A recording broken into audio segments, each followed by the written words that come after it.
Olá, professor Fernando Rosário de Souza, para fazer um complemento aí para a AD sobre uns pequenos pontos. A gente ainda não fez os módulos 5 e 6, mas tem um rabicho aí do módulo 4 que pincela os módulos 5 e 6 e que pode de alguma maneira, se eu adiantar dos módulos 5 e 6, te ajudar na avaliação AD. Por quê? Porque adianta coisas do módulo 5 e 6. É o módulo 4 pincelando o módulo 5, tá bom? Então, deixa eu te falar aí. Sabe por que ele pincela? Porque o Sócrates, ele é professor do Platão. E o Platão, ele foi professor do Aristóteles. Então é por isso que as coisas se conectam. Mas vamos lá. Você lembra que o Platão ficou tão impressionado com o julgamento de Sócrates, com ele aceitar a morte com tanta serenidade? E lembra que o Sócrates não escrevia, não é que ele era analfabeto. É porque o Sócrates ele não queria ficar refém de ideias escritas, ele preferia ser a metamorfose ambulante. Ele falava, olha, se eu escrever e eu quiser mudar de ideia vai ficar difícil. Então eram os alunos do Sócrates, entre eles o principal Platão, que acabavam escrevendo.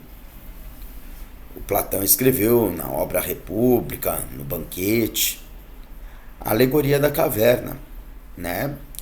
Em que ele dizia, até para ele também não ser condenado à morte, que o mestre dele, ele era como se fosse junto com outras pessoas que estavam acorrentadas no fundo da caverna, e tudo que eles viam eram sombras e achavam que aquelas sombras eram a realidade. Mas um dia uma dessas pessoas se libertou das correntes e saiu da caverna e descobriu que aquelas sombras não eram a realidade, que existia uma realidade muito mais colorida, muito mais bonita, muito mais nítida lá fora, e voltou e tentou explicar para aquelas pessoas que viam as sombras projetadas que existia alguém que estava projetando entre uma fogueira e a parede da caverna sombras que imitavam imagens reais, mas que não eram reais. As pessoas acorrentadas achavam que a pessoa que voltou, o filósofo, estava alucinando e o mataram.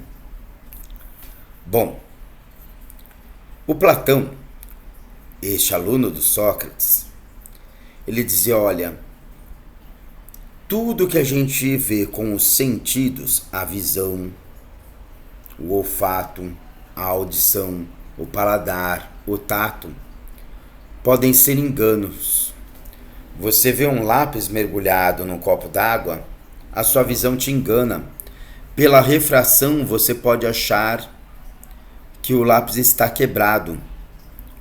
Mas, de fato, se você usar as fórmulas racionalmente, o mundo das ideias nunca vai te enganar. Você vai saber que esse lápis não está quebrado e que existe a refração. Então o mundo das ideias estará sempre correto. O ideal é que você conheça a realidade, os fenômenos pelo mundo das ideias. O mundo das ideias é perfeito. É o mundo ideal.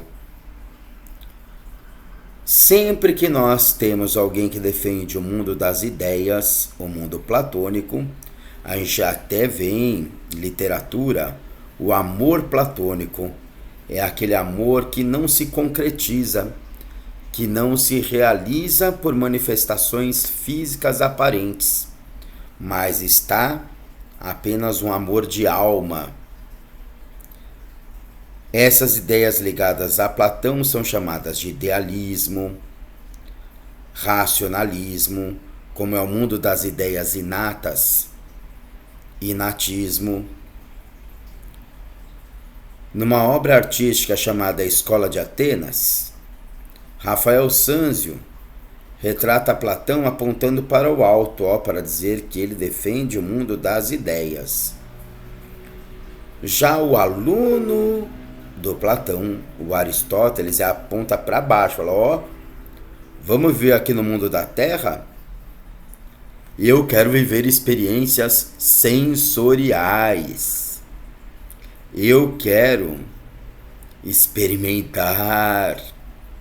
Eu quero o mundo sensível, tá?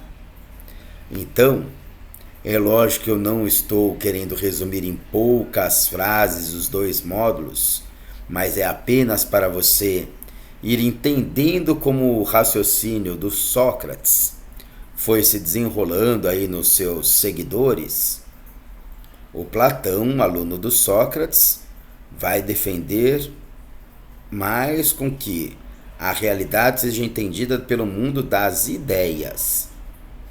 E o aluno do Platão, Aristóteles, vai falar assim, olha, não adianta ficar só no mundo das ideias.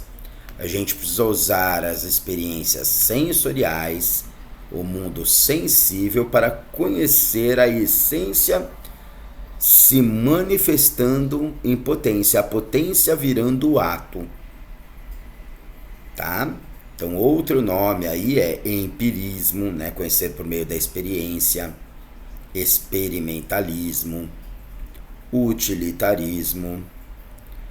As ideias de Platão vão se desenvolver depois em outros filósofos, tá? Filósofos que defendem o uso da razão pura estarão Kant, estarão Descartes.